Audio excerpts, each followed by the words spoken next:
and welcome to Tactical Theology. Today we are beginning our discussion on worldviews. Specifically, today we will be talking about what is a worldview, what shapes worldviews.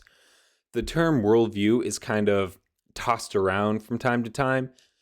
Everybody has a basic idea about what a worldview means, but very few have actually sought to have an understanding of it. So over the next few videos, I want to kind of discuss what worldviews are, what shapes them, why they're important, and how to identify them. So first, we need to start off with a definition. What is a worldview? Well, a worldview is the sum of all of our beliefs about reality. Everything we believe about reality shapes how we view the world, which is why it's called a worldview. An analogy that people like to use, which I'm going to use today, is the glasses analogy. So right now I'm wearing glasses. If I take the glasses off, everything seems blurry. If I put the glasses back on, everything comes back into focus. If I were to exchange these glasses for maybe a green tinted glasses, then I would be seeing the world through a green tint. If I were to exchange them for blue tinted glasses, then I would be seeing the world through a blue tint.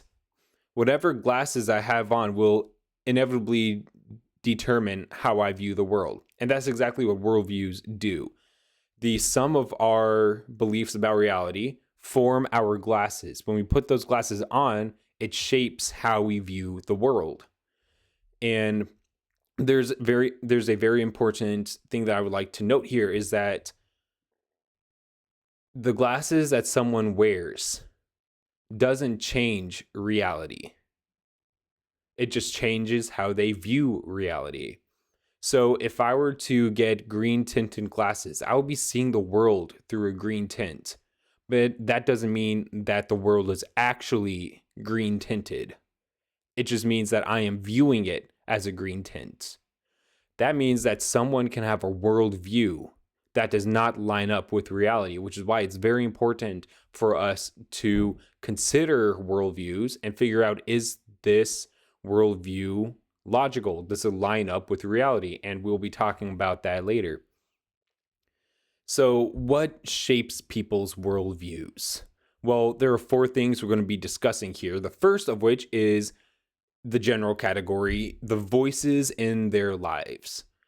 So family would be one. Family would be a voice in someone's life that kind of shapes their reality, specifically children, specifically your kids. A way that families, specifically the parents, kind of shape their kids' worldview is maybe how did their parents view going to church? Maybe they would only go to church every once in a while, or when they didn't have something else to do, or when they didn't have something better to do. That shapes how kids view going to church. Because now community with believers isn't as important as that basketball game, right? They start seeing community with fellow believers as secondary to whatever secular activities they have going on.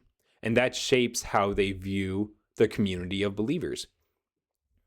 Maybe their dad would come home from work and then sit on the couch, play video games, or watch movies all day.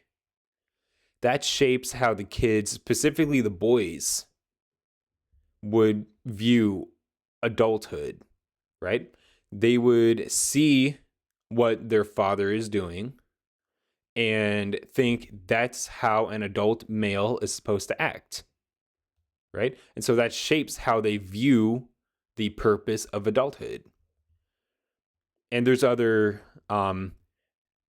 things we can say about that, but we'll save that for a later time. Friends and community is also a major way people's worldviews are shaped. Proverbs 13:20, I'm actually going to put that on the screen for you. Proverbs 13:20. Whoever walks with the wise becomes wise, but the companion of fools will suffer harm. The phrase here, suffer harm, means to be displeasing or to be evil, right? So what the proverb is saying here is that whoever walks with wise, whoever surrounds himself with wise people, gleans from their wisdom.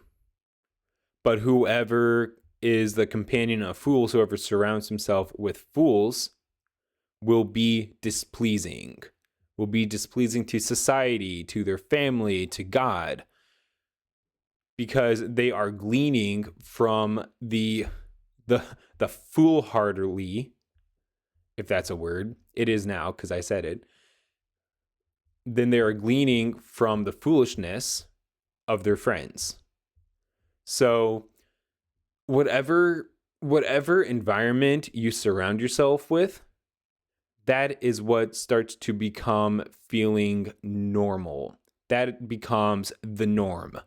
And whatever begins to feel normal to you will end up shaping your worldview. Now, emotions. Emotions is another way that our worldviews are shaped. Now, a lot of people, especially those who are academically trained, they'll look at emotions and instantly have a really bad connotation, thinking that emotions are inherently bad. You should stay away from emotions because they cloud your judgment, which can be true, but emotions are not inherently bad because God has created us as holistic beings. And having emotions is a very deep part of being human. God has created us with emotions. So emotions are not inherently bad, but they can cloud our judgment.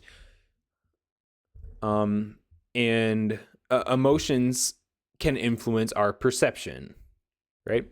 Maybe when you're angry, the entire world seems unfair. Or maybe when you're afraid, when you have feelings of fear, then everything feels threatening to you. You see, emotions can cloud reality. Now, emotions don't tell you what's true. Emotions tell you how you feel about something. So if you let your emotions run the show, your worldview is going to constantly shift, depending on your mood, right? A worldview that is run particularly on emotions, only on emotions, or mostly on emotions, your worldview is going to constantly shift. And that is not a practical way to view reality, right? Now, emotions should have a part in your worldview, but it should not be the biggest part or a majority. Experiences also have a lot to do with shaping people's worldviews. The experience is a pretty broad category. This could be religious experiences, social experiences, things like this. Maybe, as an example, someone had seen their job, like especially men. Men had seen their job as where they get their worth. But when they lose it, when they end up losing their job, they have to reevaluate where they get their purpose. And that is a paradigm shift in his worldview, is that where he used to get his purpose, that purpose is now gone. So there must be some other way for me to get purpose, for me to figure out what my goals are in life. As another example, someone who kind of grew up in a religious context would have a different sense of ultimate reality than someone who grew up in a naturalistic or atheistic context. So, someone who grew up in a religious or spiritual context may see ultimate reality as something spiritual. It could be God, could be consciousness, could be something like that. And that is ultimate reality. But someone who grew up in a naturalistic context would probably see ultimate reality as atoms or something else. So whatever they grew up with, that would end up shaping their worldview about ultimate reality. Now, Sinful nature is also a something that needs to be discussed here. This is the fourth way that our worldviews are kind of shaped. Jeremiah 17:9, everybody's heard this verse, everybody knows it. The heart is deceitful above all things and desperately wicked. Who can know it? Our sinful heart innately inclines us to a distorted worldview. Our sinful heart doesn't just make mistakes, it bends us. It bends how we see the world, right? For example, pride, right? We all struggle with pride. I haven't met a single person that doesn't. We all struggle with it to some degree. Pride makes us the ultimate reality. Lust makes us see others as objects. Greed makes us see possessions and money as our purpose in life. You see, we are naturally inclined to sin. So we need a renewed mind to see reality clearly, and that new mind comes from faith in Jesus. So those are the four parts that kind of shape worldview. There are more, but these four are probably the biggest contributors to it. Now, we need to kind of discuss real quickly, why is understanding worldviews important? Well, worldviews affect how people live.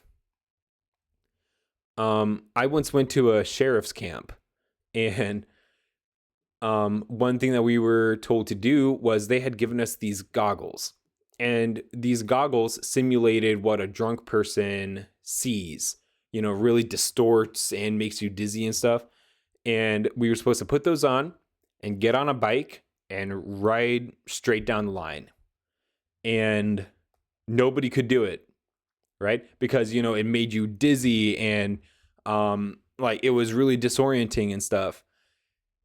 The way that I viewed the world then directly affected my actions. I could not ride the bike straight because of my worldview.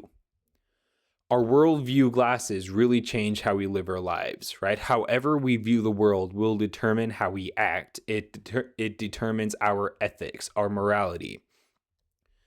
Worldviews determine values, and values determine behavior. So let's do a little thought experiment. Let's say someone's worldview says that there is no life after death. So the worldview is that there is no life after death. Once you die, you're done. The value that you get from that is I must enjoy my life as much as possible. Since there is no life after death, this is all there is, so I need to enjoy it as much as possible.